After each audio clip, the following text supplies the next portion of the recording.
Rage. Burning, explosive rage. In the moment I realized that the Steel Rangers had invaded my home, were killing the ponies inside, I saw red like I never had before. My nerves were hot, electric. I wanted to strike out, to slaughter those fuckers, to rip them apart from the inside out, and keep stomping until they were nothing but paste under my hooves. But my enemies, the murderers who were defiling my home, were not here. It would be hours, even at Calamity's best speed, before we could make it to Stable 2. I wanted to hurt some pony, now. My whole body and mind and soul screamed for justice and retribution. And if I couldn't have that, at least some pony to buck. But the only ponies around were my friends. So I stood there and raged in silence. And they were wise not to interfere. "Do you think I wanted this?" Steelhooves snapped, pacing through the interior of the Sky Bandit. "Stable 2 was home to Applejack's family. If anyone in the Apple family still lives, they live in there." "I ain't saying you wanted this," Calamity shot back. "And I ain't saying you didn't go do your damn best to stop it. I'm just saying your best weren't good enough." The rust-colored Pegasus was pouring on the speed, despite being at the point of exhaustion. "And now, it's my turn." Zenith watched the argument, for once not being the focus of the shouting. She turned to Velvet Remedy, eyes large. "This is your home, you and the little one. Why did the Steel Rangers attack it?" Velvet Remedy shook her head. Each blink sent fresh tears down her charcoal cheeks. The wind whipped at her color-streaked white mane. "Resources. Nothing more. All they see is a functional stable. In the very least, the water talisman is priceless. The apple orchard nearly so." She closed her eyes, shuddering with a soft sob. At most, they wanted it as a base. My rage was beginning to ebb, the fire and fury unable to maintain itself without a direction to strike. I could feel numbness, sorrow and horror lurking behind it, ready to overwhelm me once the inferno of anger burnt itself out. "You can't just prance in and start killing rangers," Steelhooves stomped. "I don't see why not. Far as I can see, they're nothing more than a gang of high-tech raiders preying on the innocent." Calamity kicked at his battle saddle, changing the ammo. "Ponies like that need to die. And I aim to kill 'em. It's my policy." Steelhooves turned to Velvet Remedy. "You talk to him." "And say what?" Velvet's voice was hard as steel. Steelhooves grunted. "That is suicide for a start." He looked at us. "Do you ponies really think you can take on a few squads worth of knights and paladins in magical armor?" The ghoul's words hit home. The size of this was too much. Who knew how many Steel Rangers were down there, each with weapons and armor and combat experience far in excess of our own? How was I going to stave Stable 2? How could I fight that? I began to remember each and every pony I had grown up with. My teachers, my peers, each pony at my first and only slumber party. I felt myself being crushed under the weight of this responsibility. I couldn't breathe. "Y'all gonna be surprised just what we can do." The armor-encased ghoul rounded on the Pegasus. "I'm on your side here." "Are you?" I asked, finally breaking my silence. The others all turned a collective gaze on Steelhooves. The Steel Ranger, the eternally obedient soldier buck, had been backed into a corner, forced between his loyalty to us and his oath to them. If that was all it was, then I knew we would lose. But I had seen into his head, into his memories. Steelhooves' oath wasn't to the Ministry of Wartime Technology. It was to her, Applejack. And when it had come to defending her, there had never been a moral he had considered sacred enough to let it stand in his way. If that still held true, then we stood a chance. Steelhooves didn't answer. That was not a good sign. But such a decision was hard enough without being further forced. I didn't dare push him. I needed him. I needed all of them. "Well, that's just perfect," Calamity groused. "Can you at least promise not to shoot us in the back when you make up your mind?" I wanted to tell the Pegasus to shut up, I knew Calamity had a right to say that, and right now, he was the one going beyond the pale just to get us there.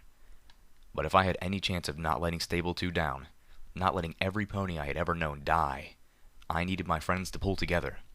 We needed to be strong. Instead, I was drowning.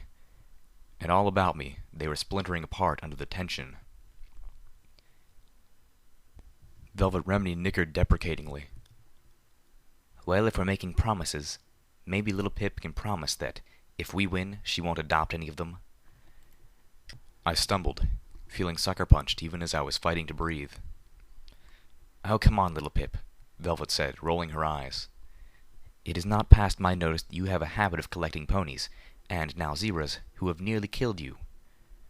She shook her mane. I'll admit, sometimes I wonder if there isn't a part of you that isn't doing it to get back at me. What? What the hell? Well, aside from just being the one who patches you up every time you get yourself hurt, I'm also the one who is at least a little responsible for you getting trapped out here to begin with, Velvet pointed out. Her normally beautiful voice sounded frayed. I could tell this was the return of nasty, bitchy Remedy who dealt with the horrors around her by thinking poorly of her friends. I had really hoped we'd left this Remedy behind. But there she was, buried under the surface, just waiting for enough stress on the fault lines of Velvet's personality to set her free. Are you sure there isn't a part of you that isn't trying to punish me by surrounding us with reminders of all the times you've nearly died out here? Whoa, Nellie. Calamity looked back. Is that how you think of me? Oh, goddesses. Please, I don't know if I can do this even with you. I can't do this without you. Stop it. All of you. I stomped with all hooves, shaking. We can't tear apart now. Our home. My home. They need us. What good are we to them if we're already bleeding to death when we get there? Bits and shrews, Calamity exclaimed. You're right, Little Pip. I'm sorry. As am I, Velvet Remedy said. The good Velvet was, at least for now, back again. I don't know what came over me. I guess I'm just not dealing with this well. So, Steelhooves inquired, his voice calm as if the arguments had never happened. Do you have a plan? I felt the wind blow through my coat and mane, ruffling my utility barding under saddle packs and armor plating. I looked at each of them, suddenly feeling very small. My eyes fell to Velvet. This can't just be my decision. Velvet, this was your home too. My eyes pleaded with her. Silently, I begged her to help me. Please, Velvet, please don't let this be all on me. This is home. These are our ponies. I can't have whether they live or die be all on me. I just can't. Velvet returned the gaze. In her teary eyes I saw a kindness that told me she understood, and that she would take as much of this burden from me as she could. Velvet turned to the others. Steelhooves is right.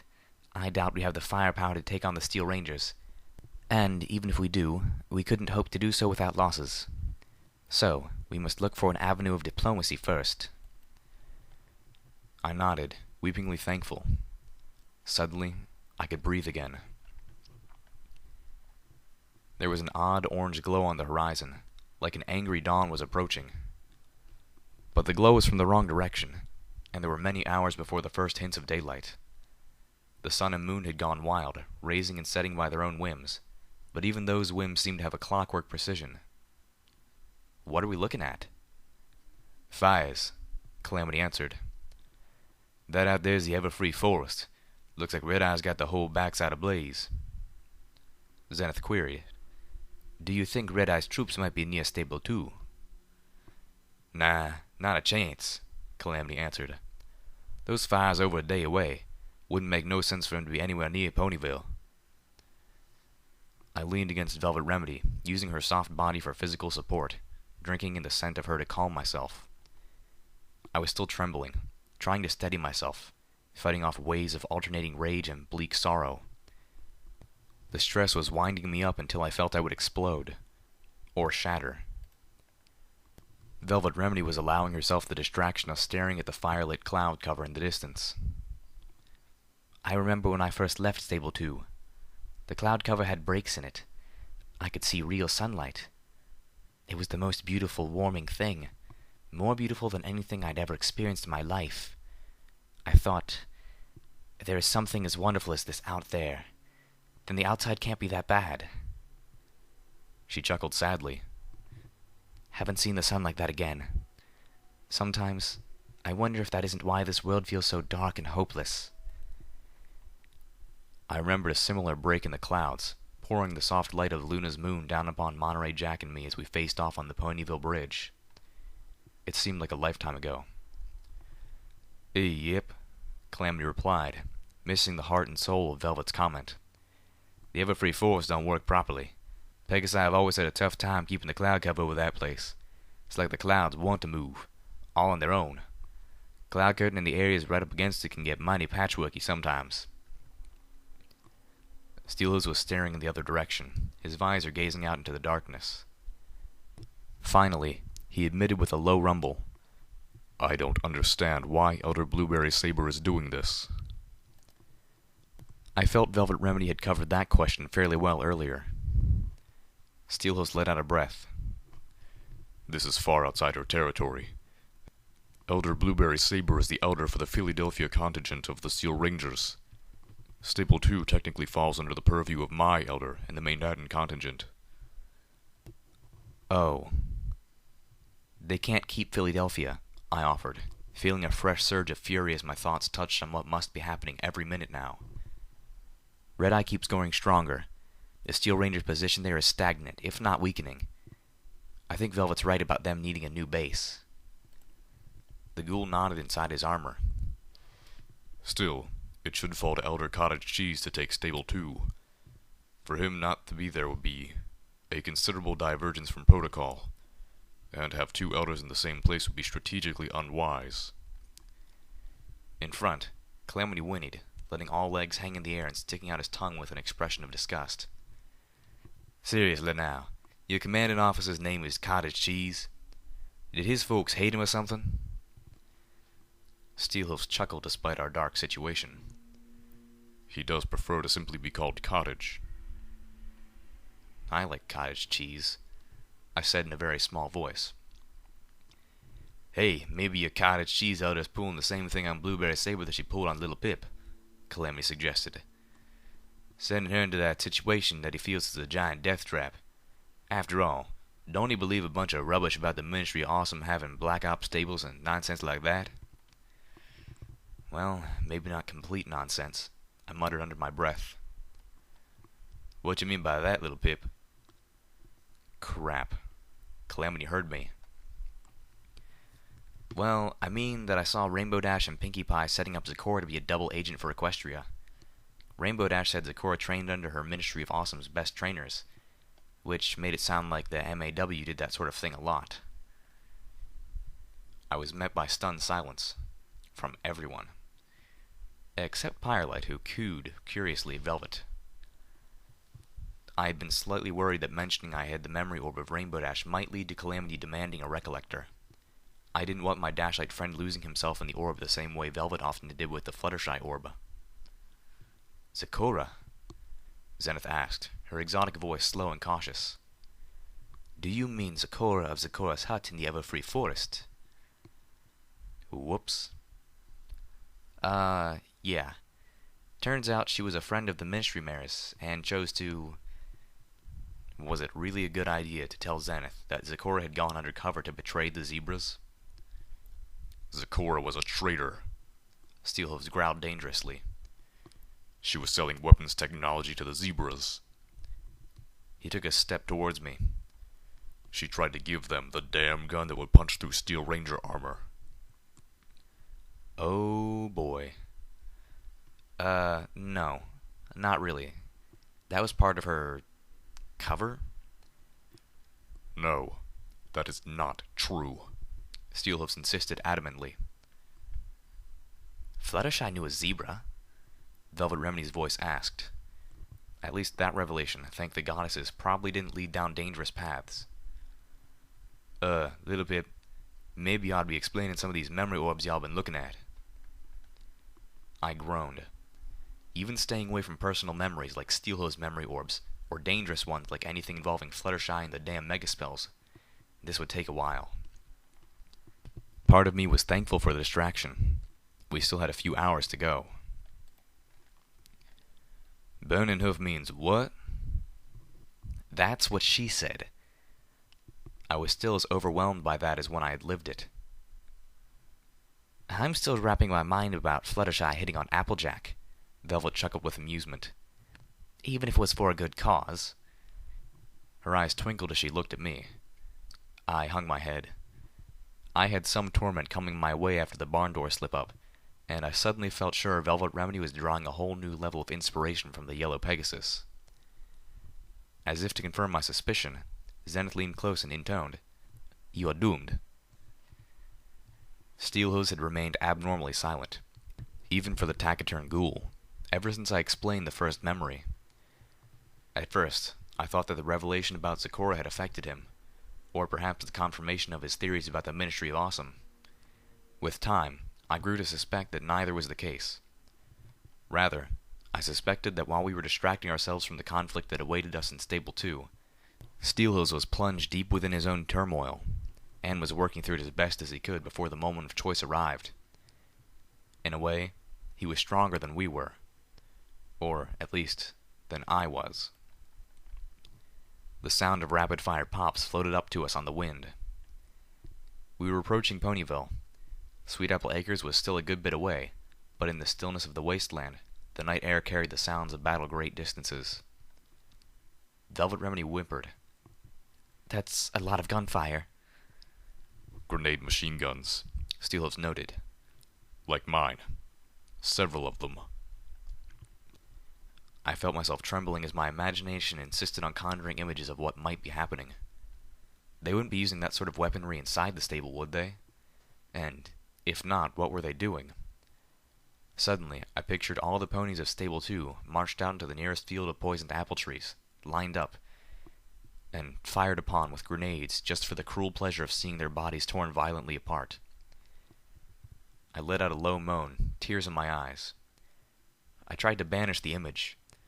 Surely even these monsters wouldn't be so vicious, so cruel. These were Steelhove's brethren, not raiders, right? "Monsters," Velvet Remedy hissed next to me. "I think you're right," Calamity agreed, making me cringe. Please no. This can't be what I'm thinking. It just can't. Red Eye's fires are driving a whole mess of things towards Ponyville.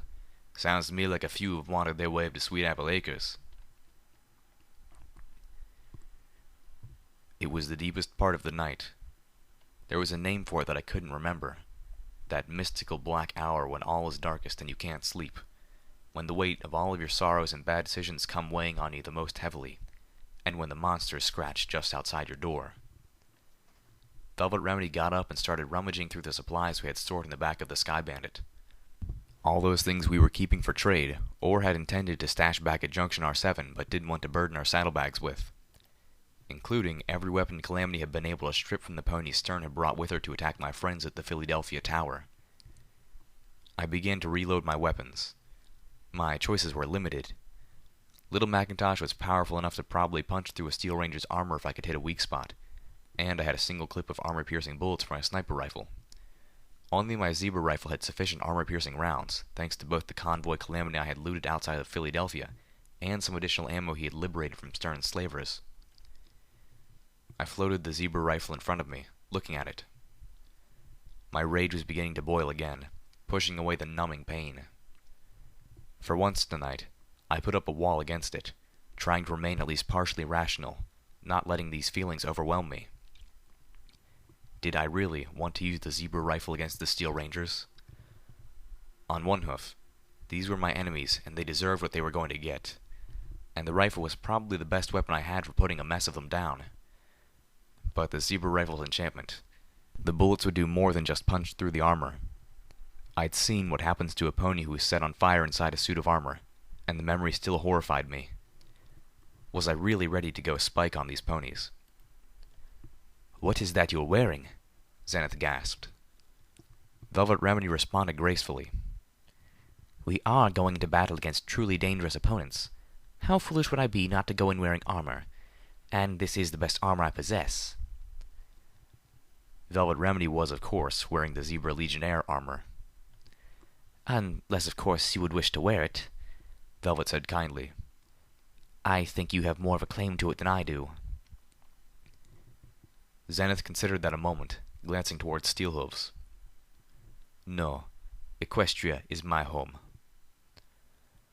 Ah, horse apples, Calamity muttered to himself, wincing. Then, speaking up. Velvet, Little Pip, I've got a request, and feel free to say no. I know it's asking a lot. I have no right to ask. He paused a moment, then pushed forward. But if we're gearing up for a big fight, then I've got some stuff stashed not far from here that might help. Only at about 15 minutes to our flight, I promise. But that's 15 minutes them Rangers could be killing your kin.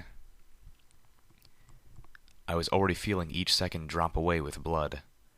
15 minutes more, when we'd already taken so long. I couldn't bear the thought. No, I said firmly. We can't give them a minute more, much less 15. I took a deep breath. But if you think it'll help, then drop us off at the stable door and go. You can meet us back. No, Velvet interrupted. Splitting up is a bad idea. I don't want Calamity wandering the stable alone trying to find us. We all go in together. She was right. My suggestion was a bad one. Calamity, go ahead, she continued. We've taken hours to get here. If 15 minutes more is really going to make that much of a difference, we've already lost. I know you wouldn't even bring this up if you didn't really think it would help. And anything that helps us get through this alive is worth 15 minutes. Calamity extended his wings, changing course. Sweet Apple Acres was now looming into view, the rolling hills of feeble trees bearing poisoned fruit, the old barn still standing, surprisingly intact. You won't be able to use the barn until next spring. I suddenly imagined that Apple Bloom had torn the original barn down while they excavated for Stable 2, then rebuilt it afterwards. When Stable-Tech builds something, they build it to last. I could see sparkling lights in the air, like part of the night sky had descended through the clouds and landed in the middle of the farm. A swarm of evil stars. The pinpoint lights of muzzle flashes danced across the ground all around it. Zenith drew a sharp breath. No! What is it? The zebra's eyes were wide with horror. Star spawn. What the Steel Rangers fought was a horror out of zebra legends. A creature from beyond the moon, unleashed upon the world eons ago as a gift from the stars. The creature was massive and completely invisible, save for the surging, living constellation of lights that seemed to float around and inside of it. I brought up my eyes forward sparkle, but while the compass burst with lights for the ponies on the ground, most of which were a hostile red, my pip-buck couldn't lock on to the entity they were fighting at all. As far as it was concerned, nothing was there.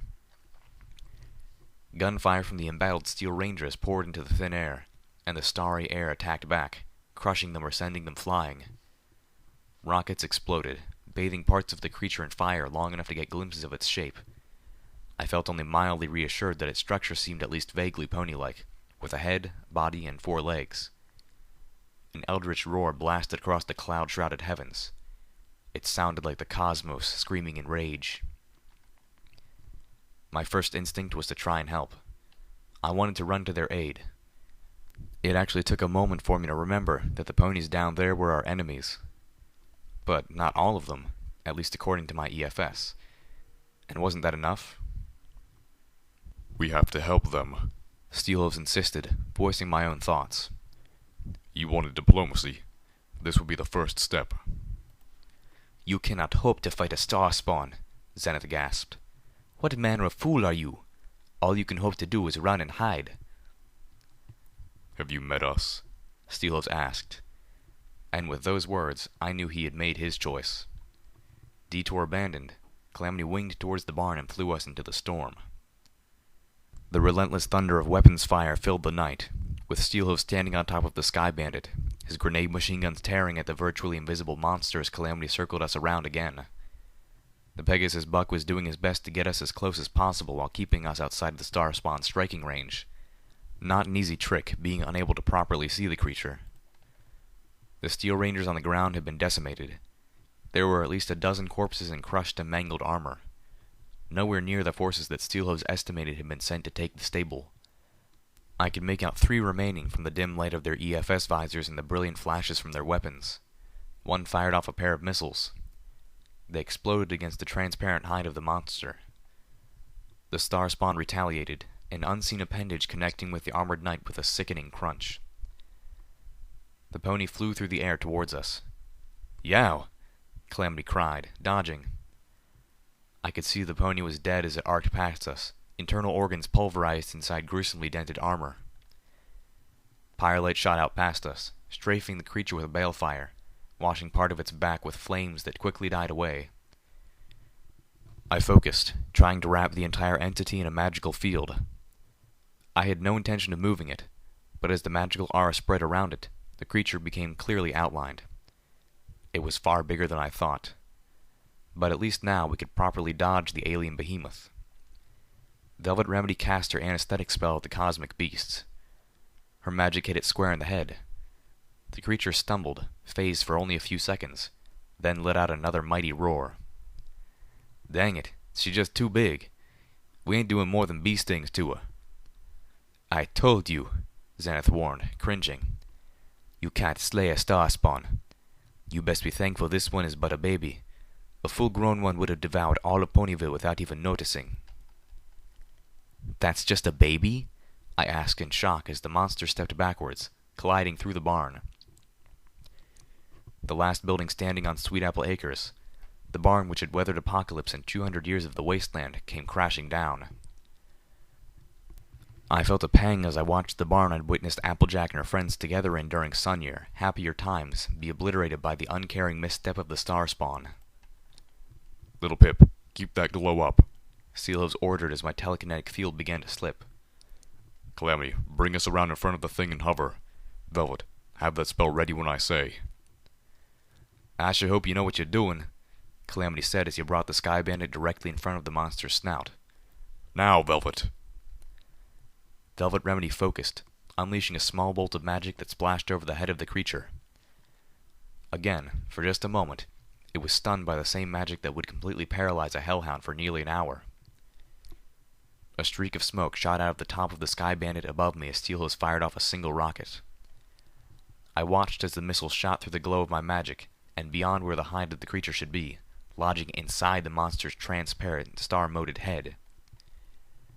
The star spawn let out a howl that tore us from the sky. Calamity fought to regain control before we smashed into the poisoned orchard below. A moment later, the missile detonated, its explosion accompanied by a gut-wrenching, wet, splorchy sound. We hit the ground seconds before the star spawn's body did. I bounced around inside, banging heavily against the benches and metal walls, bursts of pain blossoming throughout my body. The Sky Bandit rolled, crashing through several trees before coming to a stop. Calamity hung limp from the harness. Velvet Remedy lay amongst the scattered supplies, moaning. I could not see where Steelhooves had been thrown to, or Zenith. My pip-buck was clicking madly. I felt the warm stickiness matting my mane. I reached up with a hoof. My lightest touch brought dizzying pain and shooting lights. And then darkness. The bright spotlight from Steelhooves' helmet found me. Zenith trotted behind him, looking annoyingly unhurt. She had, I learned, jumped out a window as it crashed, landing in a controlled roll that left her unmangled save for her mane. "Is every pony okay?" I asked weakly. "Never better," Steelhooves said. The way my pip-buck was clicking, he may have been telling the truth. "You flew through a tree," Zenith countered. "Your back should be broken." "Hard to keep down a canter-like ghoul," Steelhooves replied. I got the feeling he enjoyed the way she gasped in near horror, stepping quickly away from him. "That's us," I smiled weakly. "Full of surprises." I looked to Steelhooves. "How did you kill the star spawn? That was amazing." "I'd seen an Ursa once before, back in the war. Steelhooves replied. From your outline, looked like the monsters they turned into weren't too physically different. Just a bit nastier and a lot harder to see. So I fired where the Ursa's eye socket ought to have been and hoped for the best. Calamity had come to with a weary groan. Finding himself hanging upside down in the Sky Bandit's harness, he waved his forelegs, as if hoping to flip the entire passenger wagon back over. It wasn't going to work. Here, let me help, I called out and magically unhooked the harness. Calamity fell onto his back with a thump. Ugh. Velvet Remedy hobbled out of the passenger wagon, dragging our medical supplies with her. I realized we had probably scattered our belongings across 100 yards of irradiated cropland. But that would be a task for the morning. First, we had to get through the night. At least I hadn't lost my weapons. Every pony and zebra, gather around, Velvet said politely, dropping her saddle boxes to the ground. Your medical pony is going to patch you all up before we proceed further, while simultaneously managing not to take it as a bad omen that she's having to heal your wounds before you even get inside the stable door. Hold up right there, ponies, a voice ordered from the darkness. 2 helmet spotlights pinned the group of us. The 2 Steel Rangers who had survived the Star Spawn battle were moving towards us, weapons pointed, and the light from their EFS visors letting me know they had their targeting spells locked onto us. Oh wow, came a sweet mare's voice from the second suit. Look, it's Elder Steelhooves. Star Paladin Steelhooves, the other corrected swiftly. And keep your weapon locked on him, Night Strawberry Lemonade. That one turned to face our ghoul companion. We have specific orders to send you on your way. You will not interfere with this operation. That was awesome, Steelhooves, sir, the younger knight gushed, turning off her EFS. How'd you kill that thing? Night Lemonade. The older Steel Ranger turned with a growl. You will bring your EFS back up and lock onto your targets. Do you even realize which stable you're attacking? Steelhooves asked evenly. This is Stable 2, the stable built to preserve the Apple family and the ponies of Ponyville. This is the Apple family's farm.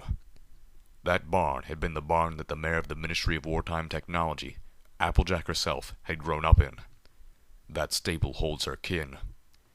You are attacking the family of the Ministry Mayor of Wartime Technology. It is you who should leave. In utter shame. We have our orders, as do you. You're not my commanding officer, Paladin.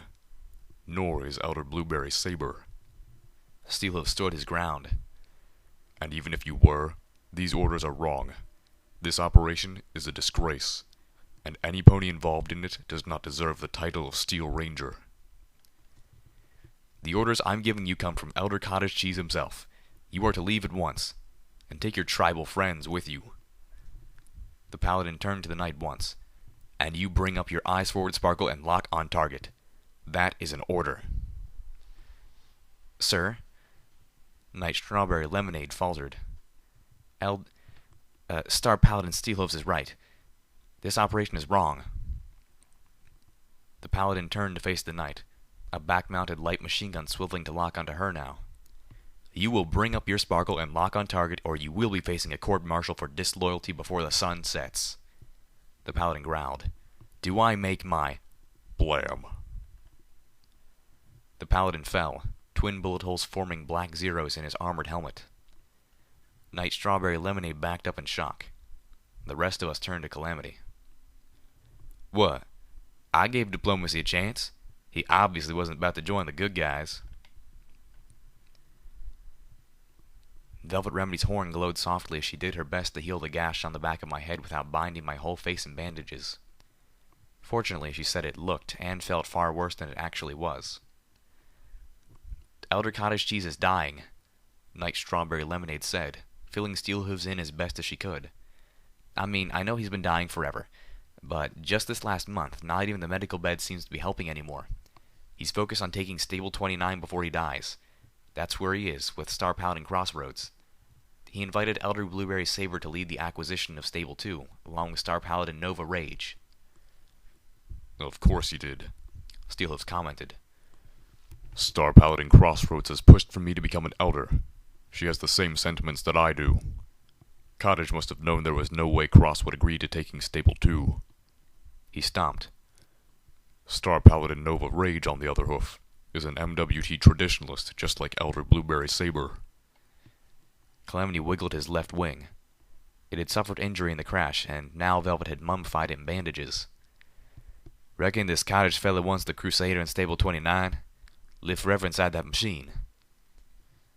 But that's insane, I asserted. The Crusader can take an imprint, a copy of a pony's mind, but it's not like the pony actually becomes part of the machine. Cottage Cheese would still be just as dead when he died. Unless, Velvet Remedy suggested, he thought he could actually put himself into it, mind and soul. It took me a moment to realize what she was thinking of. A soul jar.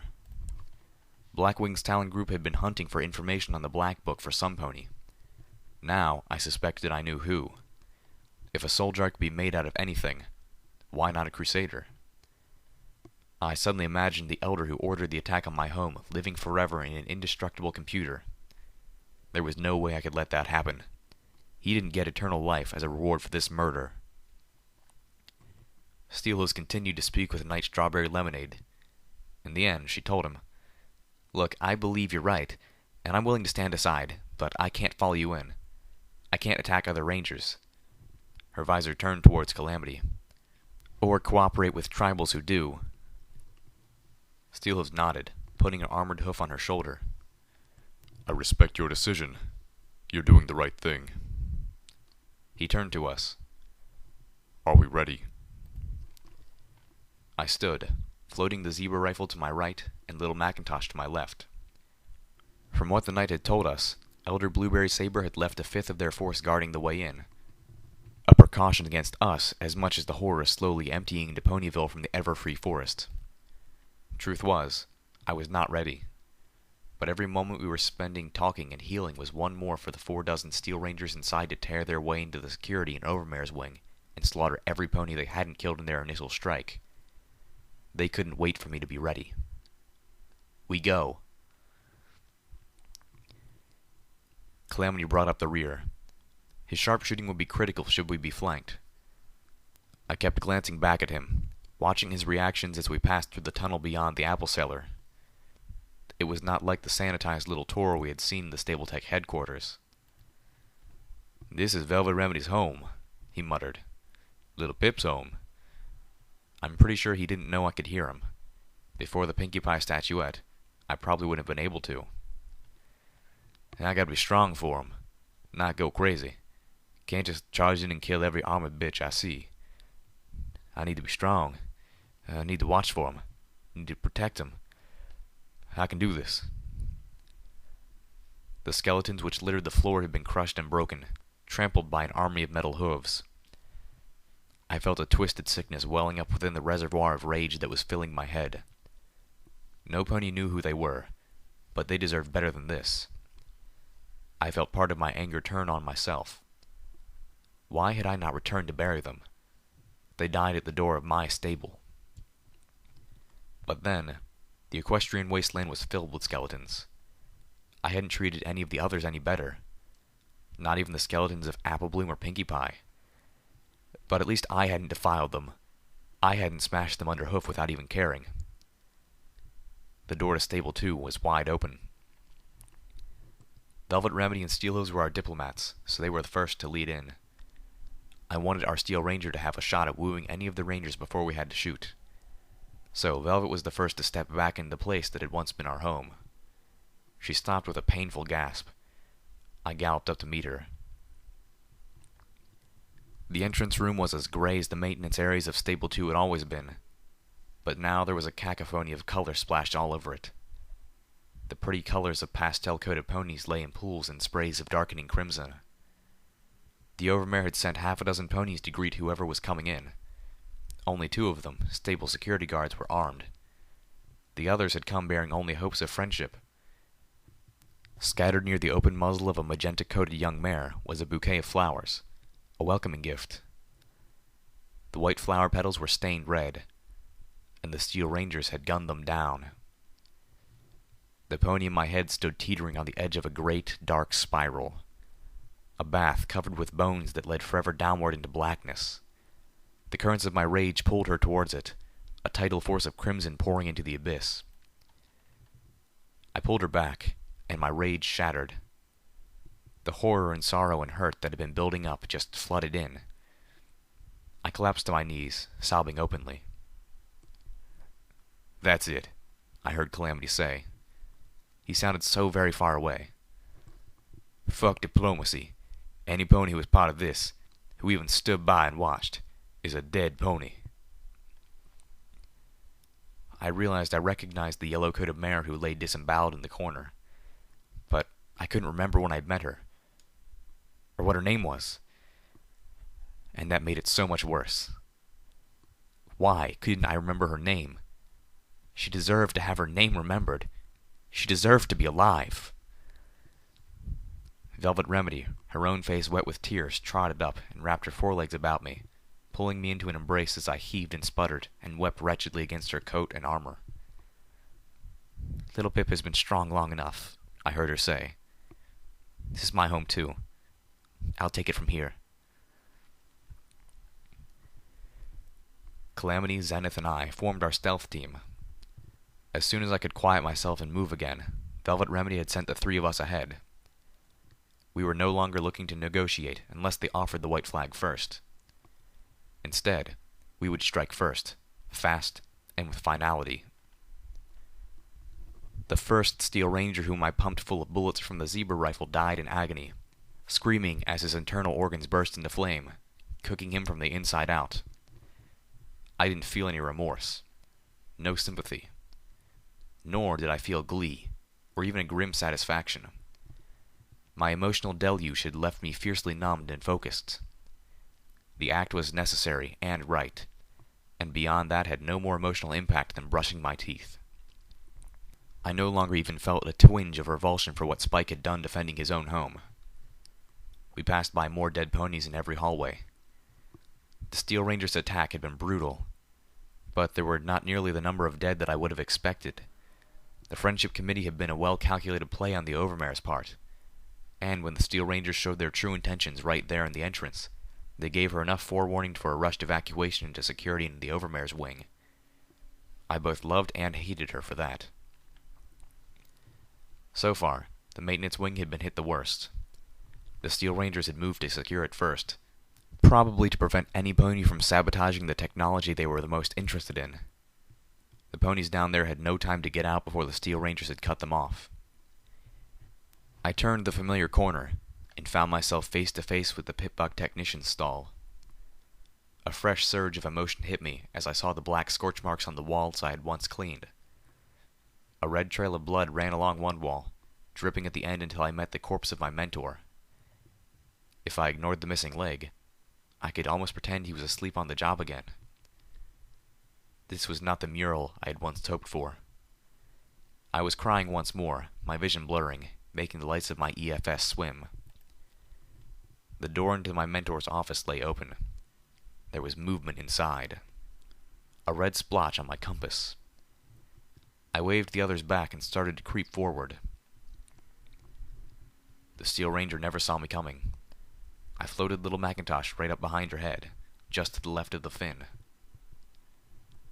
I unloaded the full cylinder into her brain. She was probably dead after the first, but I didn't care. I turned to walk out and froze as I spotted my mentor's hammock. There was an empty Sparkle Cola bottle and a maintenance book, TLC squared, Tender Love and Care for Totally Lost Causes, laying on the floor beneath it. I remembered how my mentor would skim that book while talking in a direction vaguely connected to where I was sitting in rapt attention. Shedding tears of painful nostalgia, I floated the book into one of my saddlebags. I heard the distinct sound of Calamity's battle saddle. A moment later, Zenith and Calamity dove into the pit-buck technician's stall. The hallway outside erupted in flame. "Little Macintosh ain't stealthy, little Pip." Zenith pulled a jar out of the small saddlebag she'd been using to carry her herbs and mixtures. She tossed it to the floor, where it shattered, spreading a licorice-scented goop. The zebra clopped her forehooves in the goop, then her hindhooves. The rush of flames down the hallway stopped. A moment later, a grenade bounced into the room. I grabbed it with a telekinetic shroud and floated it back the way it came. I heard a shout of alarm just before the explosion. Damn it, I hate unicorns, the Steel Ranger said, letting us know he had survived largely unscathed. I turned to Calamity and... where was Zenith? I looked around, then up. She was crawling along the ceiling, the goop on her hooves providing a magical adhesion similar to the spell that the slavers on the train had used against us weeks ago. She crept up to the doorway of the stall and peeked out, looking both ways before slipping back and mouthing to. With small nods of her head, she indicated where, giving Calamity the same information my EFS was giving me. I reloaded Little Macintosh. Then she snuck out, keeping flat to the ceiling, silent as a ghost. Calamity waited until the moment she dropped onto one of the Steel Rangers, then rolled out, facing the other and fired a single double shot. I charged out, swinging Little Macintosh around as I kicked on my targeting spell. But Zenith had already crippled the other pony, her hoof strikes resonating through armor to pulverize internal organs. I let my jaw drop a little as she finished them off. Fallen Kaisar style scared the crap out of me. As we swept further into maintenance, we started seeing glowing piles of green residue, or pink ash. All that remained of ponies killed with magical energy weapons, scattered amongst the massacred ponies of Stable 2. Calamity found that disturbing. My EFS told me there were 4 Steel Rangers around the next corner, near the door to the generator room. I relayed this to the others. "I'll take him," Calamity said, starting to move forward. But I put a hoof on his shoulder and shook my head. Calamity frowned. He didn't want to back off, but he did so anyway. The Pegasus and Zebra held position as I galloped silently back to where Velvet Remedy and Steelhooves were waiting. A moment later, Steelhooves trotted past Zenith and Calamity and rounded the corner. His missile rack was open, his weapons primed. I am Star Paladin Steelhooves. I am declaring an end to this travesty of an operation. We do not assault the stable of the mayor of our own ministry, and we do not slaughter innocents when she was dedicated to protecting ponies. His voice rumbled with command. You have 2 options. Side with me and stand by your oath to the principles of our ministry's mayor, or side with Elder Blueberry Saber and Star Paladin Nova Rage and be gunned down. "Then you admit you're a traitor," one of them called back. "You stand down and submit to arrest." Wrong answer. Steelhooves fired everything he had into the hallway, which was torn apart in a blaze of light, heat, and shrapnel. I don't think I'm going to be able to wear this armor anymore, he said, stepping back around to where we were waiting, his armor smoking and peppered with red-hot shrapnel. Which is a problem, since I can't take it off. "Honestly," Calamity said with a grin, "you never looked finer." Zenith slipped through the back door of the Stable 2 saloon. I followed close behind, getting a surprisingly pleasant eyeful of the zebra mare's hindquarters. I found myself cursing the slavers who had scarred it so. The back of the saloon was a darkened kitchen. Well, darkened until Pyrolite flew in and landed on one of the pots sitting on a stove. The Balefire Phoenix had almost returned to normal, but was still shedding off enough energy to glow like a torch. Mr. and Mrs. Sparkle Cider were dumped in a corner, their bodies bleeding onto each other. Mr. Sparkle Cider had always given me free ice cream when I was younger. Well, until he caught me lockpicking his wine cabinet. His wife was one of my mother's friends. Mrs. Sparkle Cider's hindhoof was caught on the door of the walk-in freezer, propping it open. All the ice cream inside was slowly melting, swirling in pools with the sherbet on the floor. I felt an uncontrollable rage sweep over the numbness. My heart was pounding in my breast. "It's clear," Zenith whispered, looking out into the saloon itself. I passed the message back. A minute later, I crouched in position at the door, loading the last of my bullets for Little Macintosh. The magical bullets. Calamity and Zenith remained in the kitchen, taking their turn as a rear guard. Steelhooves stood in the saloon, looking out of place amongst the rich pseudo-wood decor. Velvet Remedy, however, moved with purpose, almost gliding up the raised stage, the magic of her horn playing against the terminal and soundboards. Velvet Remedy had a plan. A moment later, she strode to the edge of the stage, looking down at Steelhooves. My mind flashed back to sneaking into the saloon, an underage Blankflank, hiding in the back of the crowd and watching as nearly adult Velvet Remedy performed. Her music moved my soul, and often it was agony not to dance.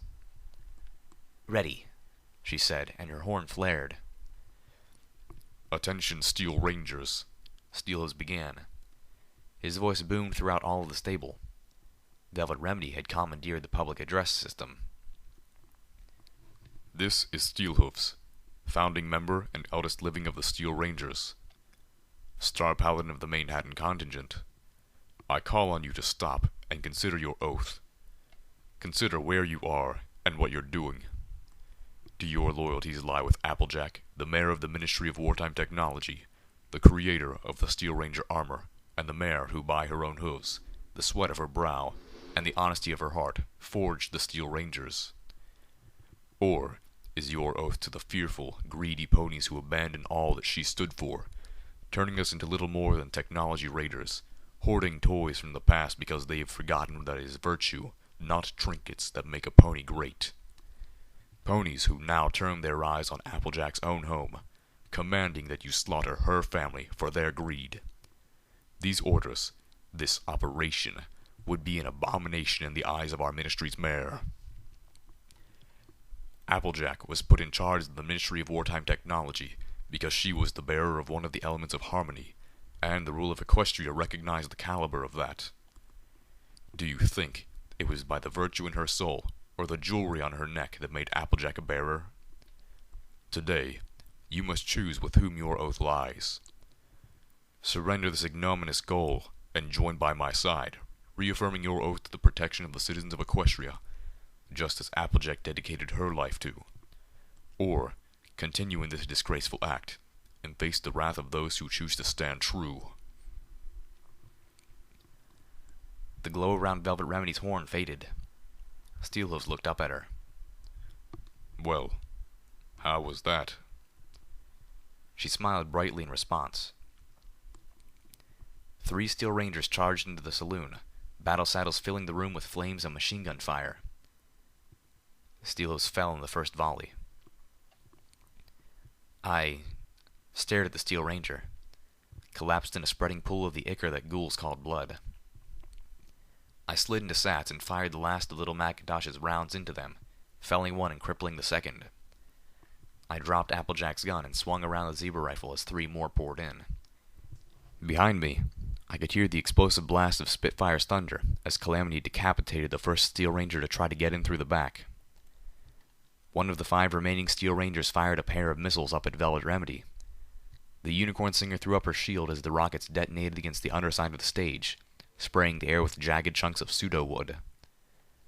Another turned towards me, leveling what looked like an anti-material rifle at my head. "No!" bellowed Velvet Remedy, her horn glowing and her voice magnified. "This is my stage!" The room blazed with light conjured from Velvet Remedy's horn as she made herself the center of attention. The Steel Ranger in front of me sidestepped as Velvet Remedy's light show blinded her. The distraction gave me enough time to fire a burst from the zebra rifle, 1 bullet tearing through the visor of my opponent. One of the Steel Rangers responded to Velvet with a roar from her twin miniguns. Velvet's shield held. I fired 3 more armored-piercing shots from the zebra rifle into the machine gunner's head, seeing the flash of fire through the bullet holes. I could smell the pony's brain roasting. Velvet whipped out her combat shotgun, firing it at the invaders, but their armor proved more than sufficient. It did not, however, protect them from her anesthetic spell. The Steel Ranger I'd crippled went down. Another Steel Ranger fired up at her with a back-mounted sniper rifle. The bullet tore through her shield and armor. I saw the look of shock and hurt in her eyes. Pyrelight swooped in for the kill, blasting the downed Ranger and the 2 still standing with radioactive flame. Their suits protected them against that as well, but the flames obscured their vision. I slid in and out of Sats, spraying each Ranger until I was almost out of armor-piercing ammo. Spitfire's thunder sounded again. A moment later, Calamity and Zenith galloped into the room, knocking me over. I realized I could smell gas. Somewhere deep in the stable, I heard a deep explosion that didn't sound like firearm or grenade. Alarm shot up my spine as I wondered if the Steel Rangers had managed to blow the security doors that the bulk of my home's population was hiding behind. Zenith turned, grabbing me in her mouth, and pulled me from the doorway. Whoosh! The kitchen erupted, an inferno pouring out into the saloon and setting fire to many of the pseudo-wood tables and chairs. Not one word about my name, Calamity panted, looking at Zenith. Then he saw Steelhooves and froze. A moment later, "Where's Velvet?" I pointed upwards at the stage. I could see her fallen form. In the eerie silence that followed the battle, I could make out the sound of drops of blood falling from the stage to the floor below. Blop, blop, blop. "No," he whispered. His wings propelled him up to the stage far faster than either Zenith or I could have made it by hoof. The orange-maned Pegasus landed and pulled Velvet Remedy into an embrace with a gasp. "Ow," whispered Velvet. "Shush now, you silly pony," Calamity said, holding her. "You done got yourself shot. But you're gonna be right as rain soon enough. We got ourselves the best medical pony in all the equestrian wasteland." I started up the stage stairs towards them. Zenith was right behind me. "Ow," Velvet said again, then added, "Who's a silly pony?" "You is, Velvet Remedy," Calamity insisted gently. "You beautiful, wonderful mare. Now shush it." I reached the stage just in time. I don't know what Velvet had started to say, but this time, Calamity cut her off with a kiss. "Oh," Zenith whispered into my ear. "I've been waiting to see those two do that since I first met them." I was stunned at first. But then I realized that the little pony in my head wasn't feeling the slightest bit envious or jealous. She wasn't exactly happy, but that had more to do with the situation we were in and the fact that Velvet Remedy was bleeding all over Calamity from a bullet wound. The air filled with an odd, unholy sound from down below. A chill filled the air. Steelhooves stood back up. My jaw hit the floor. I had sorely underestimated what it meant to be a Canterlite ghoul. I didn't have time to marvel. "Oh, fuck." I moaned as two Steel Rangers took up positions outside, aiming grenade machine guns at the two front windows of the saloon. "Every pony, we gotta go." The Steel Ranger mare stepped through the door on the far end of the bathroom and opened up with a grenade machine gun of her own, blowing up the stalls and toilets between me and her. Heat washed over me, searing my lungs. Shrapnel cut up my armor and flesh, leaving me bleeding from dozens of small wounds. Outside, Calamity and Zenith crouched behind a row of lockers which I had floated into a barricade. We were getting close to the school where I'd once taken my cutie aptitude test, and the place was swarming with Steel Rangers. I was out of ammo for Little Macintosh, and I was actually beginning to fear for the Zebra rifle. We'd been lucky, taking them on one or two at a time, the element of surprise on our side. But now they were alert and moving against us in force. Only the narrow hallways prevented us from being surrounded or utterly overwhelmed. A missile flew over the lockers, exploding against the wall behind Zenith and Calamity, the explosion blowing them both hard into the barricade. Calamity rose up, dazed and bleeding. Zenith didn't get up at all. "Steelhooves, Velvet," I cried out. "We need your help." The two of them were guarding our rear. Velvet considerably worse for wear, even after downing both of our remaining extra-strength restoration potions. She needed to stay out of heavy fighting, but we couldn't spare her entirely. The farther we got into the stable, the more ways to flank us opened up. Another thunderous explosion sounded from somewhere deep in the stable, followed by more. Water sprayed from all the destroyed toilets. The Steel Ranger's hoofsteps splashed as she approached closer. "Give it up, little Pip." Crap. Surrender now and Elder Blueberry Saber might just spare you and most of your friends. You won't get that offer from Nova Rage. Yeah, that was going to happen. I don't suppose I can talk you into surrendering to us, I called back. Is mass murder really the Earth Pony way? Fuck you, she retorted and opened up with another barrage of grenades. I wrapped all of the debris around me in telekinetics and pulled them together, creating a shield. It didn't work very well. The first explosion blew the debris out of my magic's grasp, pummeling me with it. I felt bones break as pain surged throughout my body. More grenades detonated around me. My pitbuck screamed as every limb registered as crippled. My pitbuck politely told me I was dying from internal injuries. I couldn't feel them. My body was in shock. All I could feel was cold. 2 missiles streaked through the air overhead, entering the room from behind me. They hit the Steel Ranger, blowing her off her hooves. She slid across the wet floor and collapsed in the corner, unmoving. Little Pip, Velvet Remedy cried from forever away. I lost consciousness. My eyes blinked open. I couldn't feel my body, but somehow I was still alive. My EFS was reading my condition as bad, but stable. I was looking up. I could see lights of Stable 2 overhead. Heard their ever-present buzz. Where am I? Really, Little Pip? Velvet Remedy chimed kindly. With your habits of gross injury, you can't tell me you don't recognize Stable 2's clinic. Calamity? Zenith? Velvet Remedy's face leaned into view. The good news is that all 3 of you are going to survive reclaiming this floor. The bad news is, I have used up all of our medical supplies, and an unhealthy portion of the stables to save you. She glanced away. A few of Zenith's brews as well.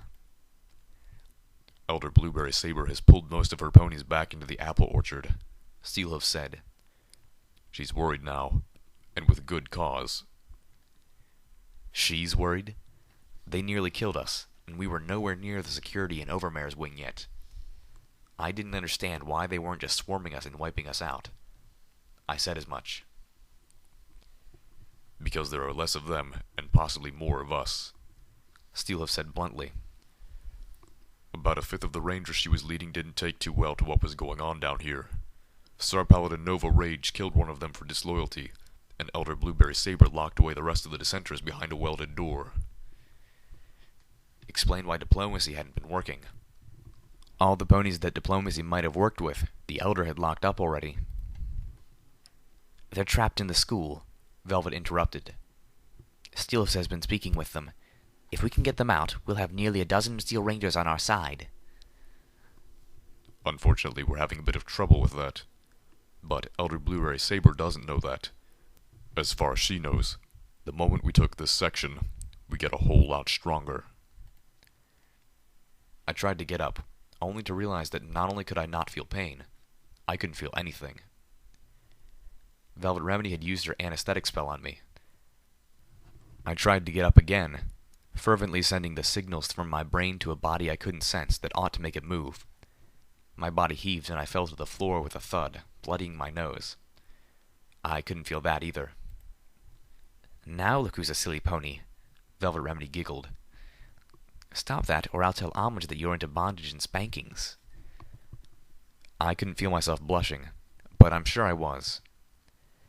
As extra punishment, Velvet let me lay on the floor as she turned her attention to Zenith. The zebra was still unconscious. Calamity trotted in a short time later. I'm afraid there ain't an easy way to get that door open. Best bet is to cut through it with a blowtorch, and that'll take hours, he whinnied. On the plus side, seems like that's what the enemy's trying to do with the S&O wing. Only those doors are a hell of a lot thicker, and there's more than one of them. Best bet, we still got a couple hours before they're through. I forced my body to roll over, feeling an uneasy sense of accomplishment when I managed it on the 3rd try. I found myself staring up at the ceiling rather than at my friends, which significantly diminished the victory. You know, magical energy weapons would melt through those doors a whole heap of a lot quicker. Steel Ranger's battle saddles aren't equipped with magical energy weapons, Steelhoof replied. That is an Enclave design. Yeah, Calamity said in an odd tone. That's what I figured. My gaze fell on the grate to the air ducts. Unfortunately, while I was small, I was no chimera. I couldn't fit through them. But Pyrelight. What's that, little Pip? Pyrelight can get through the air ducts. She can carry a blowtorch to the good guy Steel Rangers trapped inside the classroom. Let them cut their way out, I suggested. Plus, she can carry in food and water to them while they work. I like it, Calamity said, the grin I couldn't see evident in his voice. Frees up time to continue the mission while we're still providing diplomatic relief. We had a plan. So did Elder Blueberry Saber. While we were busy, that bitch had welded shut every entrance into the atrium, except for the passage through the apple orchard. The orchard was a huge, open space, with only thin trees for nearly useless cover. She could amass her forces inside, creating a kill zone while a few of her soldiers worked on cutting through the security doors. The best plan I could come up with was to float more lockers in front of us, forming a wedge 2 lockers deep and 2 lockers high. Steelhooves and Calamity were going to join me. Velvet had clearly taken far better care of us than of herself, unwilling to use up more than the minimal amount of medical supplies on herself that we might have, and did, need later. She was still partially crippled from the gunshot wound, and I insisted that she stay behind as a liaison with Pyrelight. Zenith promised Calamity that she would stand guard over the wounded medical pony. To claim that I was in good shape would have been an outright lie. But the pain I was in when the spell wore off was not the worst I had felt. Definitely better than being set on fire by a dragon, or bucked between the thighs by a scarily strong raider. I could work through it. My legs, fore and hind, all seemed to work, if stiffly. And I could breathe without too much effort and feel my heartbeat. Plus, I had my magic and my pit buck. I was not in optimal fighting shape, but I really didn't need more. And there were ponies counting on me. I'd already seen too many ponies whom I recognized lying dead on the stable floor. I wouldn't allow Elder Blueberry Saber or Star Paladin Nova Rage to add to that number. Steelhooves trotted up behind me as I floated the lockers into formation. A moment later, another Steel Ranger trotted up. Only, it wasn't a Steel Ranger. It was Calamity, wearing a Steel Ranger's armor from the neck back. His black Desperado hat was still firmly on his orange mane, and he held Spitfire's thunder in his mouth. What are you doing wearing that armor? Steelhooves demanded. Calamity just gave him a look. Okay then, how do you expect to fight in that? Magically powered armor requires months of training to perform even adequately in. Whiffmith. Calamity mouthed through his grip on the unique anti-material rifle. I shook my head, sending up a prayer to Luna for our coming battle, and a prayer to Celestia to keep Zenith and Velvet Remedy safe. I telekinetically triggered the door. My brilliant battle strategy lasted about 2 minutes. Like with the debris before, my magic couldn't hold the lockers against the explosive force of their missiles and grenades. I was forced to plant our barricade in the ground, creating a makeshift pillbox about 20 yards into the orchard. The Steel Rangers quickly surrounded us, firing onto the lockers, slowly tearing away at our shielding. Our line of sight was limited to small cracks between the lockers, purposefully not large enough to allow even a grenade in. Even so, I could focus my magic on flinging all grenades back at our attackers until they stopped trying that. The gaps were too small for Steelhooves to fire through. Calamity was using Spitfire's thunder to great effect, downing a Steel Ranger every time one was foolish enough to make herself or himself visible. The noise was deafening in our metal cage. My ears were ringing so badly I felt I would vomit, but I stayed on task. But the Pegasus was down to less than half a dozen rounds of the rare ammo, even after having pilfered some from the battle saddles of the anti-machine rifle ranger in the saloon. And the twin minigun battle saddle integrated into his armor couldn't be aimed through the tiny cracks. The Zebra rifle was out of armor-piercing bullets, and the normal sword didn't have enough penetrating power to take down a Steel Ranger. I was using my sniper rifle now. It too was out of armor-piercing ammo, but a well-placed shot to a weaker part of their armor would still go through. Part of me felt chagrin that I was becoming so practiced at defeating Applejack's creation. Calamity and I kept firing. Son of a... Calamity mouthed as he fired a final shot. He motioned to me that he was out of ammo. My hope had been that we could take out enough of them to make moving again an option. From all the red lights on my eyes forward sparkle, we had done admirably. But we were still doomed. I had walked us into yet another trap with yet another stupid plan. And this time, I had probably gotten all of us killed. I wasn't ready to give up just yet. It was about time to try a Russian gallop. Steelhooves and Calamity still had their battle saddles, and for the first time, the one pony not in any danger of running out of ammo was our ghoul. Finally being willing to scavenge ammo helped immensely. I focused, floating the lockers and hurling them in all directions, aiming at the red marks on my EFS compass. There wasn't a lot of force behind the throw, but I released them just before they hit, and suddenly they went from flying weightless lockers to flying damn heavy lockers. A chorus of thuds rang out as several Steel Rangers were clobbered and trapped underneath. Unfortunately, Steel Ranger armor made them strong. They began to buck the metal weights off faster than I expected. We took off at a gallop, running across the orchard for the opposite door. Gunfire and explosions erupted all around us. Dirt and wood filled the air. A missile roared past me, disappearing into the foliage of an apple tree before exploding. I felt applesauce splatter my face. Steelhooves fired forward, clearing a way ahead. Calamity bemoaned the magically powered armor's lack of wings, spun, and poured out suppressive fire behind us. Several Steel Rangers fired back with light machine guns and miniguns, but their shots glanced off the power armor he was wearing. Calamity swiftly turned, racing to catch up before one of them returned his fire with a missile or sniper round. He was doing far better in the suit than Steelhooves had anticipated, but nowhere near as well as Calamity himself had expected. Still, it looked like we would make it. I pushed as far as my battle-weakened and overstrained body would take me, and I was the first to reach the door. It was locked, and trapped. Of course. But this was no problem for me. Well, not one of skill or tools. It was a problem of time. Calamity and Steelhooves reached me as I attempted to disarm the explosive. Steelhooves began to guide me through it, his skills far surpassing my own, while Calamity turned to face the approaching Rangers. "Give it up," called out Elder Blueberry Saber as the Steel Rangers advanced, encircling us. I heard a click as the bomb disarmed. Now for the door. I heard more clicks as every enemy Steel Ranger in the apple orchard reloaded. Elder Blueberry Saber called out again. "Last chance.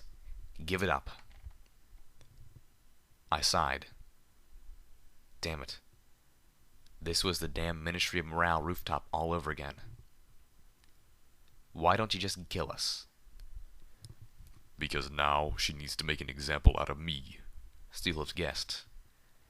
and she knows that will go a lot smoother if she has hostages I care about. Or maybe I just need a good lockpicker, Blueberry Saber answered. Some pony who can get me past the security door. Oh, hell no. A deep explosion rang out. One of the Steel Rangers fell, her midsection torn through. Several friendly lights suddenly danced around my EFS compass. But that was impossible, I thought. The Steel Rangers upstairs were still hours away from being freed. We wouldn't be getting reinforcements for... A magical energy pistol appeared pointed to Elder Blueberry Saber's head. It was held by a familiar-looking griffin, the hood of her cloak falling back to reveal her head. Blackwing? Elder Blueberry Saber's eyes went wide as she realized the situation had dramatically changed. Where did you come from? Blackwing smirked as she pulled the trigger, the green beam from her pistol striking the pony between her eyes, turning her into a pony-shaped glow of luminescent green. God sent me. Elder Blueberry Saber collapsed into a luminescent puddle. The battle had changed. Arcs of magical energy from the small group of griffins were exchanged with the artillery fire of the Steel Rangers. Calamity and Steelhooves waded into the fight while I struggled to unlock the door with my telekinesis. The door unlocked with a satisfying click and slid open. Beyond, I could see the atrium. But even before I could see it, I could smell it. The cloying stench of burnt pony hair, and the reek of spilled blood, pooling and drying by the gallons, smashed into me like a speeding wall. This room had become a slaughterhouse. Colorful, innocent ponies lay dead everywhere. In many cases, the same ponies could be seen in multiple places. One of the Steel Rangers had unleashed a grenade machine gun in this room. I stepped into the atrium over the pink leg blown off at the knee. I saw a yellowish clump of matter sliding down the wall, mixed with blood. It took me a moment to realize it wasn't a part of a pony's brain. It was cake. I looked up and saw the colorful banner. The Steel Rangers had interrupted a cutie mark party. I felt rage. Pure, unadulterated rage. I met 3 Steel Rangers on the atrium balcony at the top of the stairs. 2 of them were wielding auto axes and were working their way towards the 3rd and final security door. They had about half an hour's work left to go. I wrapped each axe in magic, floating them up and turning them towards each other before they could react and turn the auto axes off. The magically enhanced blades did exactly what they were designed to do: cut through metal. The flesh beneath offered no resistance at all. It was gruesomely messy. I dropped them, but kept the auto axes, turning to face the last of the Steel Rangers. Star Paladin Nova Rage, I assume. I noted her battle saddle had a grenade machine gun. The Star Paladin stared at me. Yes, and you are? Run. The adrenaline had once again left my body, and I hurt. Physically and emotionally. It was literally all I could do to stand up. I had exercised my rage, but that left only despair and deep sadness. The hour was long over, the blackest hour whose name I couldn't remember, where the darkness of the world is echoed most heavily by the darkness in the soul. But I was still trapped there. Blackwing joined me as I waited for Velvet Remedy and Zenith. The Overmare had surely been watching everything through the stable's friendly pie observation system, but she had not yet opened the door. God knows we've flown to your aid without contract, content to negotiate compensation after the fact, the Griffin explained. When we heard the distress signal, she decided to give you the benefit of the doubt and asked if my talons would be willing to help. I'm thankful you said yes, I replied with a grim smile. My gaze kept drifting up to the gaily colored Happy Quinceañera banner. Calamity trotted about, flexing his wings, thankful to be out of the Steel Ranger armor. Boy, I do not envy Steelhooves. He looked up. How the hell did you appear next to the elder like that? Stealth buck? Zenith trotted up the steps of the atrium balcony. She stopped abruptly upon seeing Blackwing. Velvet Remedy collided with her backside and stumbled with a moan. She was crying again. Calamity flew to her, wrapping her in one of his wings as she moved onto the balcony. My girls had to make do with stealth bucks, yes, but I... Where did you get that cloak? Zenith interrupted. Blackwing gave the zebra a tolerant smirk. Yeah, as I was saying, zebra stealth cloak. She fixed me with a serious look. You have more friends than I thought, kid. We'd barely made it past New Appaloosa when the Pegasus Ghoul and her kid flagged us down.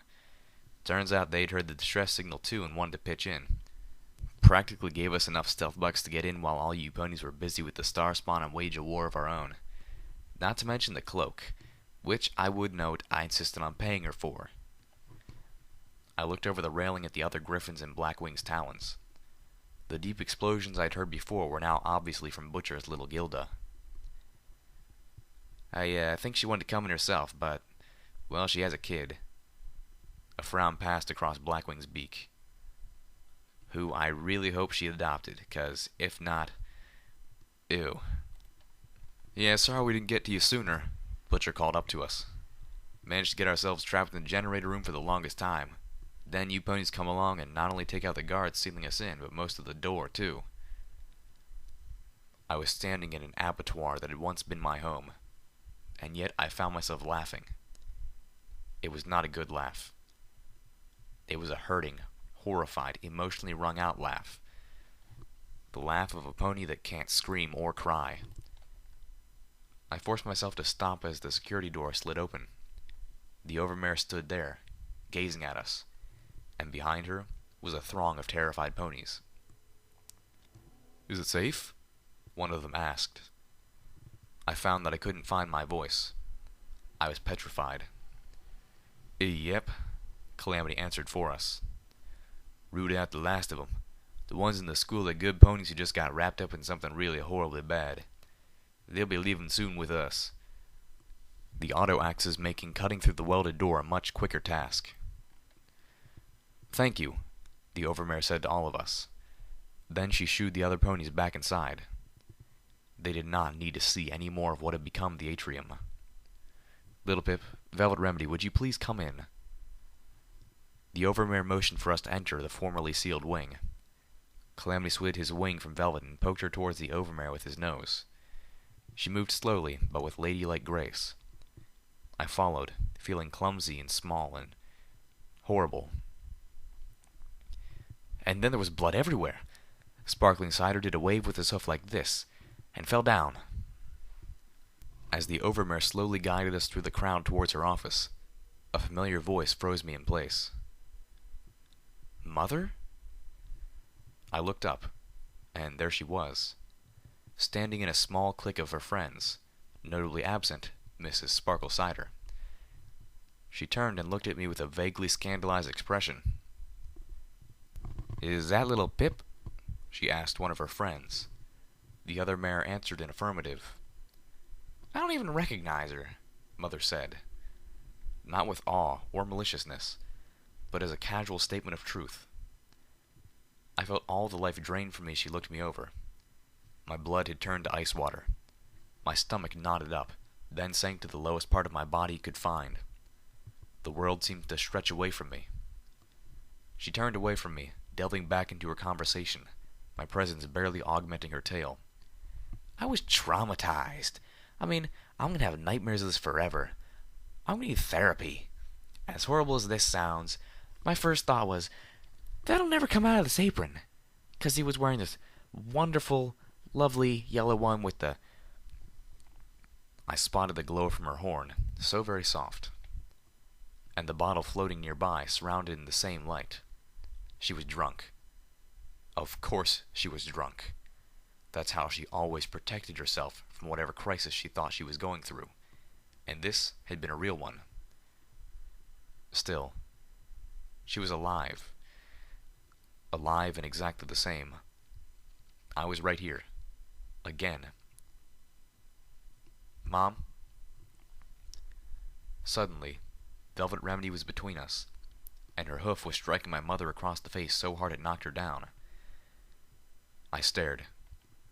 Velvet Remedy had just hit my mother. Velvet's voice sounded like she was throwing all the hurt and rage in her behind it. It wasn't a scream, but somehow it was much louder than that. You have suffered nothing. She turned from my wide-eyed mother and lowered her head, pushing me away. There are no thanks which are enough for your bravery and heroism, the overmare told us, thanking us yet again for coming to Stable 2's rescue. And, Little Pip, I owe you such an apology. You are always welcome here. This is your home. I looked up at the overmare, then down at my body. I was caked in blood, maybe half of it mine.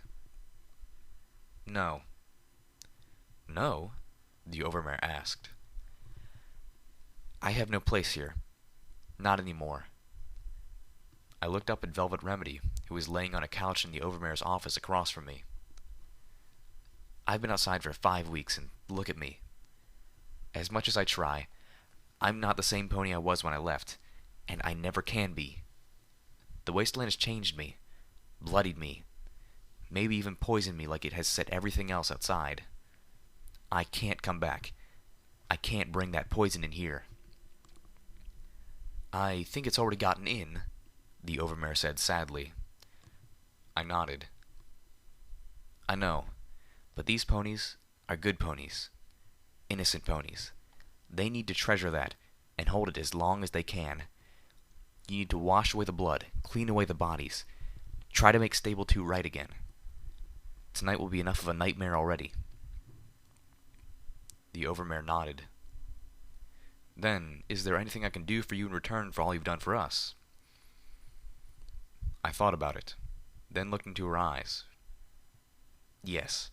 First, we need to arrange for some sort of payment for the Griffins. Payment? The Overmare blinked. Oh, I see. They're mercenaries. Mercenaries who came to Stable 2's aid without contract or promise of payment, Velvet Remedy swiftly added. Because they trust us to do right by them in return. Then I will not sully your reputation, Velvet darling. The Overmare turned to me. And there was something else? Yes. I want access to the Overmare's records. That she did balk at. I want to look into the population records. No more. Somehow, she liked that even less. I do as well, Velvet Remedy said, getting up and moving to my side. I was still conflicted, wanting to simultaneously hug her and buck her for striking my mother. You know, the Overmare said slowly, addressing Velvet, when I gave you Sweetie Belle's possessions to look through, it was with the hopes that her rich history as a musician would persuade you to accept your career. I hadn't expected you to use the opportunity to find a way to escape. She frowned. CMC3BFF. Clearly, I needed to give the recordings of a previous Overmare a much closer inspection before allowing them into any pony else's hooves. Velvet Remedy shook her head. You had to have known. I may have suspected, but I thought you would make the better choice. I did make the better choice, Velvet Remedy said firmly. I found what I was looking for in the population records within the first few minutes. She made it. Applejack made it into Stable 2. She was here when the stable door sealed. According to the records, she lived peacefully for another 25 years. Happy, or at least as happy as some pony could be, living in a stable and knowing the world above them had been obliterated. Still, she had survived. According to the records, she spent 10 years down here bucking the stable's apple orchard until a hip injury forced her to retire. The doctor's addendum suggested that weakening hips might have been a genetic ailment common to her family.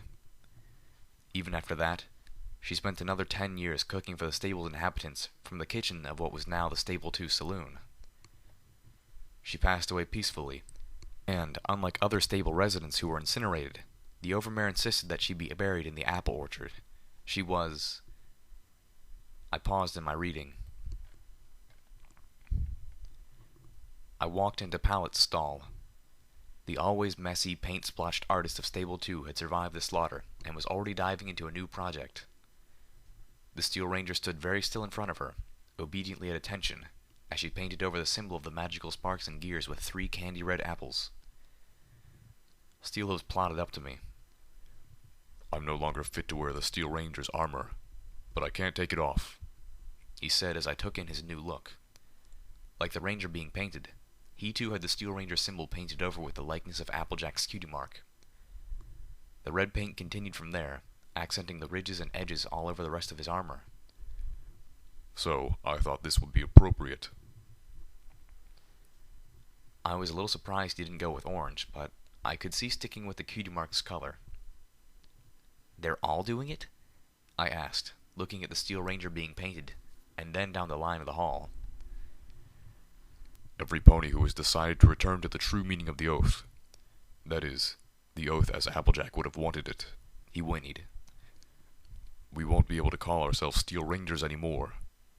I won't be able to, he grumped. That's going to take some getting used to. What'll you call yourself then? I suggested Applejack's Rangers. I'm hardly worthy of that, but maybe. We will see. For now, we're simply outcasts. He looked away, his metal-sheathed tail swinging. I have to go for just a little bit. I'm taking the others up to Stable 29. I've been in contact with Star Paladin Crossroads, and she immediately joined the cause. She's already planning to make Stable 29 into some place we can operate out of. All it needs is a functioning water talisman. But there's another problem. Elder cottage cheese, right? As Calamity would say. Yep. Steelhooves nickered. Looks like you were right about him. Cross says he sent a squad of Steel Rangers to the Canterlot ruins to retrieve that black book for him. But they haven't returned yet. If we can get to Stable 29 before they do... You have a ride. Do you really think Calamity can haul 10 more outcasts all the way to Fetlock? It's a passenger wagon, I commented. Besides, have you met us? Steelhooves laughed. All right. But after you drop us off, you need to head to Tempony Tower. No more delays. I'll catch up to you later. I promise. I nodded solemnly. I was going to hold him to that. I started to walk away, and then remembered what had caused me to seek him out. Steelhooves, we need to talk somewhere private. Applejack didn't leave you. Steelhooves shook his head. Yes, she did. She chose to be with her family. And I don't blame her for that. I never have. He paced a little. We weren't exactly... Our relationship was in a bad place. We were trying to put it back together, but it really wasn't going to work, and we both knew it. I loved her, and I let her go. I whimpered inside, but I stood firm. No, Applesnack, I said, using his real name. She loved you. She tried to come back to you, but the Overmare wouldn't let her. He stopped pacing and looked at me. Wouldn't let her? She helped her family into the stable, and the Overmare closed the door. Applejack didn't know that the Stable 2 Overmare was under strict orders not to open the door for anyone, under any circumstances. Not until the atmospheric and soil monitors read that the world above was clean and safe again. It's been 200 years. I know. Stable-Tech had grossly miscalculated how long it would take. But that didn't matter because there was no way Sweetie Belle was going to let Applejack out. Applejack wanted to leave. She wanted to find you. The record for Applejack is full of annotations about her arguments with Sweetie Belle over this. But of course, with her condition, and with the readings outside, there was no way Sweetie Belle was going to let her back out. Steelhooves stomped. Wait, her condition. Was she hurt? If those zebras... I could feel my heart sink. Oh, goddesses, he didn't know? Steelhooves, I said, my voice sounding tender and small in my own ears. Applejack was pregnant. I swear, the Overmare huffed, this is why I didn't want you becoming a medical pony. Velvet Remedy glared at her crossly. You can't help yourself. You dig and pry. You and Little Pip are a match, you know. Velvet took a deep breath. You have a serious problem here. Have you even looked at the population records? Do you have any idea how many of the original inhabitants of this stable were extended members of the Apple family? By Celestia, even Little Pip and I have a common Apple ancestor 6 generations back. I had stopped just inside the Overmare's office, watching the two mares argue. Neither had noticed me. That's not a big deal. 6 generations is a lot. This entire stable is in danger of becoming completely inbred, Velvet Remedy shot back. I'd say that's a big deal. Little Pip was wrong.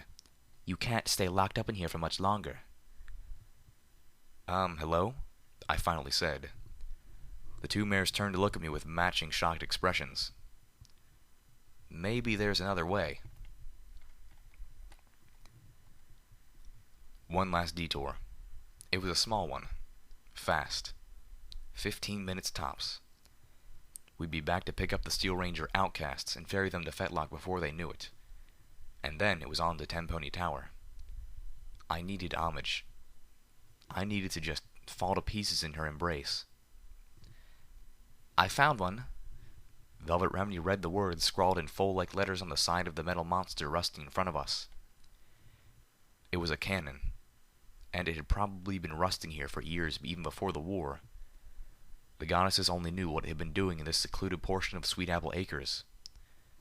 The trees here grew close. The cannon would only have been visible to a Pegasus flying almost directly overhead. And it certainly didn't seem to point any place strategic. Small patches of the old metal muzzle were still polished enough to reflect the orange light of the rising sun. The base was partially sunken into the ground amongst several large rocks, making the weapon cant strangely. Nearby was a crumbling picnic table. There were a few planks of wood nailed to a dead tree behind me. "How would this have helped?" Zenith asked Calamity. I had to ask the same question. This old metal monster couldn't possibly fire. Calamity chuckled. "Not the cannon." He trotted around the pile of large stones that the base was partially leaning against. He tapped his hoof on one, then the other. "This one." "A rock?" I asked. "The rock of destiny," our Pegasus friend says, grinning cryptically. I was tired, physically and mentally exhausted. I couldn't keep up. "Destiny's a rock?" Even Velvet Remedy was looking confused. Calamity sighed. "Hollow that rock," he explained. "This rock has been used by every Dashite since the first Pegasus was hunted down by the Enclave and branded her for leaving. It's enchanted to only open for some pony who done know the proper passphrase." He looked down at the apparently special rock. "Every Dashite has put something in here, some token of the life they left behind." "How did a Pegasus enchant a rock?" Velvet Remedy asked. Calamity shrugged. "Well, I assume she had somebody else do it for her." "Or perhaps a zebra helped her," Zenith offered. Calamity took a deep breath, tapped on the rock again with his hoof, and said loudly and clearly, "Cutie marks don't matter.